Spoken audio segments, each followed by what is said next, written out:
Hi and welcome to the high priestess tarot. आप सब लोगों का बहुत ज़्यादा स्वागत है। आई होप आप सब खुश हो, हेल्दी हो, अपना ख्याल रख रहे हो। So let us see here that next 24 hours आप लोगों के लिए यूनिवर्स स्पिरिट गाइड्स क्या मैसेजेस देना चाहेंगे। एंड ऑफ कोर्स ये एक बहुत ही जनरल सा रीडिंग है, सो प्लीज़ जितना रेजोनेट करे उतना ही लीजिएगा। एंड मेरे बारे में सारा कुछ इन्फॉर्मेशन जो है वो आपको नीचे डिस्क्रिप्शन बॉक्स में दिया हुआ मिलेगा। So let us see here, let us start your reading. और ये टाइमलेस है तो आप इसे कभी भी देख सकते हैं, यहाँ पे टाइमलाइंस इम्पोर्टेंट नहीं है। बस इतना जानिए कि आप इसे जब भी देखेंगे उस टाइम से शुरू होकर जो नेक्स्ट 24 आवर्स होने वाले हैं ये आपको रेजोनेट करना चाहिए, ठीक है। और जनरल रीडिंग है तो बस जितना रेजोनेट करे उतना ही लीजिएगा। एंड कोई भी मैसेज जो रेजोनेट ना कर रहा हो उसे अपने ऊपर फोर्स करने की कोई ज़रूरत नहीं है। Next 24 hours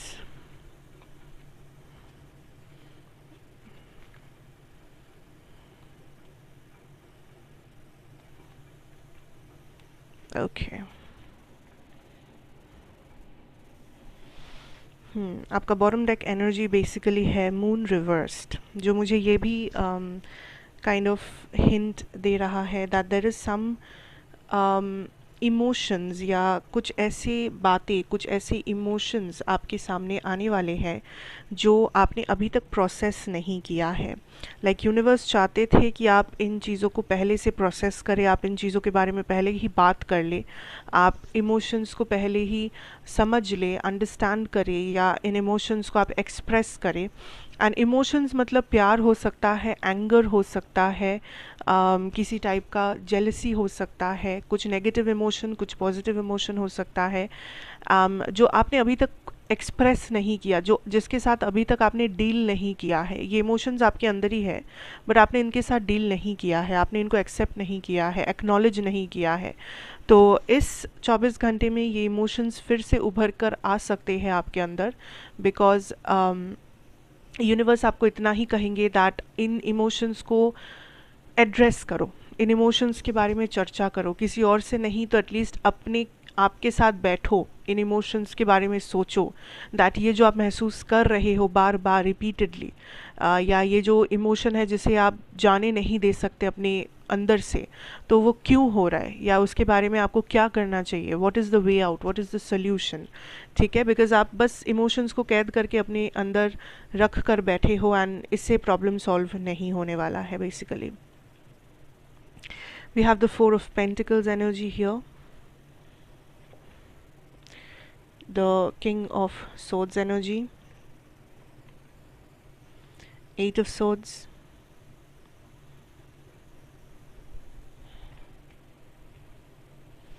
Death reversed, and the Strength card.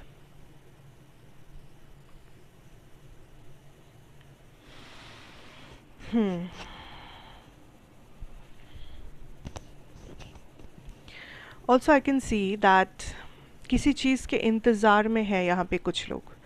And next 24 hours में यूनिवर्स कहो या स्पिरिट गाइड्स कहो आपको एक ही चीज़ कहेंगे दैट आप या तो यहाँ पर बेफालतू अपना समय बर्बाद कर रहे हैं इस चीज़ के लिए इंतज़ार करके, या एंटिसिपेशन में बस ये सोच के कि कब होगा, क्यों नहीं हो रहा है, कब आएंगे, कब होगा, कब मिलेगा, कुछ ना कुछ वॉट एवर दिस इज़, क्योंकि आप ऐसा करके अपने आप को फॉल्स होप दे रहे हो, या आप ऐसा करके अपने आप को एक जगह पर स्टक रख रहे हो, ठीक है, डे आफ्टर डे, बहुत लंबा समय से में भी आप बस इतना एक जगह पर बैठे हुए हो इस सोच में कि जब तक कुछ नहीं होता इस पर्टिकुलर मैटर में, जब तक कुछ आपको नहीं मिल जाता जो आप चाहते हो, जब तक आपके एक्सपेक्टेशंस पूरे नहीं हो जाते, तब तक आप यहीं पे वेट करोगे, यहीं पर रहोगे, या इसी जगह पर इसी सिचुएशन में अपने आप को पाओगे। एंड वो इसलिए है क्योंकि देयर इज़ नो एक्सेप्टेंस, वो इसलिए है क्योंकि एक फॉल्स होप है। बहुत से लोग, you need to move on from this, बहुत से लोगों के लिए आपको यहाँ पर स्टक नहीं रहना है, आपके लिए बहुत सी दूसरी चीज़ें हैं जो आपको लाइफ में करना है, बहुत सी सिचुएशंस है आगे चल के जो यूनिवर्स आपको देना चाहते हैं एज अ ब्लेसिंग, लेकिन आप उन चीज़ों को देख नहीं रहे हो क्योंकि आप स्टक हो एक जगह पर। एंड आप इसलिए स्टक हो क्योंकि आप किसी चीज़ की उम्मीद लगा कर बैठे हो, एंड ज़्यादातर लोगों के लिए ये एक फॉल्स उम्मीद है, ये एक फॉल्स एक्सपेक्टेशन है जो कहीं ना कहीं आपको भी पता है अंदर से, बट बस आप अपने आप को ही काइंड ऑफ स्टक करके रखे हो, अपने आप को कुछ फॉल्स होप्स देकर, माइंड गेम्स, खुद के साथ माइंड गेम्स खेलना जिसे कहते हैं, आपका माइंड ही आपके साथ गेम्स खेल रहा है, ऑलमोस्ट ऐसा हो गया है। So you need to realise this, because आप स्टक जिस चीज़ में हो वहाँ से आपको काइंड ऑफ निकलना ही है, निकलना ही होगा, there is no other way out. आप वेट करते करते ऑटोमेटिकली नहीं निकलोगे यहाँ से, आपको खुद चल के निकलना होगा, आपको खुद डिसीजंस लेने होंगे, आपको खुद ये समझना होगा दैट ये क्या, कहाँ पे वेट करना सही है और कहाँ पे आप टाइम वेस्ट कर रहे हो, बिकॉज कुछ एंड हो गया है या कुछ ऑलमोस्ट किसी चीज़ का एक्सपायरी डेट हो गया है, that is what I am seeing here. इसके बाद इस चीज़ में कुछ नहीं रखा है, बट आप स्टिल होप्स लगा कर बैठे हो दैट नहीं एक दिन होगा, this will come, this will happen, this will, I will get this, कुछ भी, कोई relationship, reconciliation, job, career situation, कुछ भी हो सकता है ये चीज़, बट कहीं ना कहीं अंदर से भी आपको ये चीज़ पता है that it's not going to happen, it's not happening any time soon, ठीक है।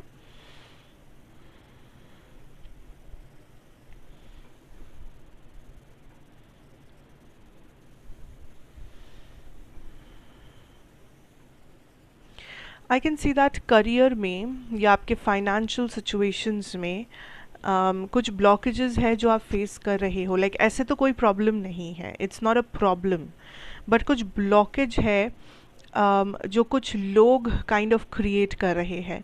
सो हो सकता है ये लोग आपके कंपिटिटर्स हैं, हो सकता है ये लोग आपके ही बिजनेस में काम करने वाले कुछ लोग हैं जो, जिन लोगों की बेवकूफ़ी की वजह से या जिन लोगों की डिमांड्स, फालतू के डिमांड्स के वजह से आपको लॉसेस हो रहे हैं, या कुछ ऐसे क्लाइंट्स हैं जो काइंड ऑफ आपको प्रॉफिट नहीं दे रहे हैं, लेकिन आप इन क्लाइंट्स को बहुत ज़्यादा ही सर्विस दे रहे हो या सेल कर रहे हो, या आप इन क्लाइंट्स के साथ एक अच्छा रिश्ता मेंटेन कर रहे हो, बट ये क्लाइंट्स जो है ये काइंड ऑफ आपको बार बार लॉसेस की तरफ लेके जा रहे हैं, मे बी आपका पैसा डुबा रहे हैं, या ये लोग आपको कुछ क्रेडिट में चीज़ें लेके जा रहे हैं, एंड फिर दिस कुड ऑल्सो बी कि ये किसी एम्प्लॉई या किसी कलीग की बात हो रही है जो बार बार काइंड ऑफ आपके काम के बीच में आ जाते हैं या आपके क्रेडिट्स लेके जाते हैं। सो कोई तो है, कुछ तो है जो बार बार आपके वर्क और फाइनेंसेस के बीच में इंटरफेयर कर रहे हैं, या इन लोगों के कारण से आपको लॉसेस हो रहे हैं, या आप किसी की बातों में आ रहे हो एंड आप कुछ ऐसा कदम उठा रहे हो जिसके चलते आपको बाद में रिग्रेट हो रहा है कि मुझे ये नहीं करना चाहिए था इसकी बात सुन के, या मुझे अपना दिमाग लगाना चाहिए था, या ऐसा कुछ। सो बेसिकली कोशिश कीजिए कि जितना हो सके प्रैक्टिकली इन चीज़ों से आप मुकाबला करें, एंड अपने डिसीजन पे ज़्यादा भरोसा करें, और जस्ट बिकॉज़ किसी चीज़ में आपको दिख रहा है कि कोई और प्रॉफिट कर रहा है या किसी और के लिए ये मेथड काम किया है करियर में आगे बढ़ने के लिए, ज़रूरी नहीं है कि आपके लिए वही मेथड काम करेगा।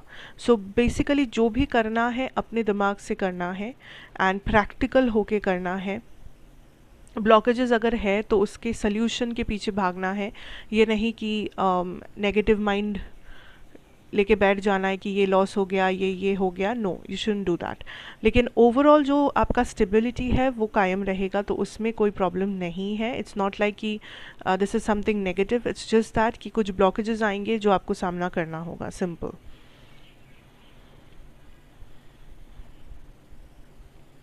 ऑल्सो काइंड ऑफ स्पिरिट आपको किसी पर्टिकुलर डायरेक्शन में एक्शन लेने के लिए कह रहे हैं, बट हर किसी के लिए दिस इज़ समथिंग डिफरेंट। आपको कैसे पता चलेगा? क्योंकि आप दिल से इस चीज़ में मूवमेंट चाहते हो, आप दिल से चाहते हो कि यहाँ पर मूवमेंट आए, आप दिल से चाहते हो कि ये चीज़ आपको चेंज होते हुए दिखे या ये सिचुएशन बदलते हुए दिखे, तो यूनिवर्स आपको काइंड ऑफ यही कह रहे दैट मे बी आपको पहला स्टेप लेना चाहिए and don't wait for somebody else to take the first step. Maybe आपको यहाँ पे पहला कदम उठाना चाहिए, आपको यहाँ पे पहला डिसीजन लेना चाहिए या whatever needs to be done. So action oriented रहना आज बहुत इम्पॉर्टेंट है एंड ज़्यादातर डिसीजंस अपने से लेना और अपने ऊपर ज़्यादा भरोसा रखना दूसरों से, वो भी इम्पॉर्टेंट है, ठीक है। सो जस्ट मेक श्योर कि this is what is happening and फिलहाल for now I have this much for you guys. I hope you like it. I hope this finds you well. Thank you so much for joining in. Thank you so much for being here till now. And I wish you all the very best. अच्छा लगा हो तो ज़रूर बताइएगा. Like, share, comment and subscribe if you are new here. And आप मुझे पहली बार देख रहे हो, just let me know. And I'll again see you in another reading. Till then, take care and goodbye guys.